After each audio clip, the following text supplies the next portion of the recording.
এক ঘন জঙ্গলের ধারে ছোট্ট একটি গ্রামে থাকত ইরা নামের একটি মেয়ে। ইরা ছিল খুব মিশুক আর প্রাণবন্ত। তার সবচেয়ে প্রিয় বন্ধু ছিল বনের পাখিরা, টিয়া পাখি, ময়না আর বাবুই। প্রতিদিন ভোরে পাখিদের মিষ্টি ডাকেই তার ঘুম ভাঙত। ইরা তাদের নাম ধরে ডাকত, আর পাখিরাও উড়ে এসে তার কাঁধে বসত, যেন তারা সবাই এক পরিবারের সদস্য। একদিন সকালে ইরা জঙ্গলের ভেতর হাঁটতে গিয়ে হঠাৎ একটি অদ্ভুত জিনিস দেখতে পেল। একটি রঙিন ঝলমলে পালক। পালকটি এমনভাবে আলো ছড়াচ্ছিল যেন রংধনু মাটিতে নেমে এসেছে। ইরা অবাক হয়ে সেটি হাতে তুলে নিল।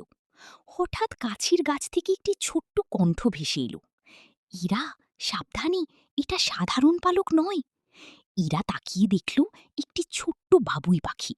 উদ্বিগ্ন চোখে বাবুই পাখিটি বলল, এই পালকটি রঙিন ডানার পাখি।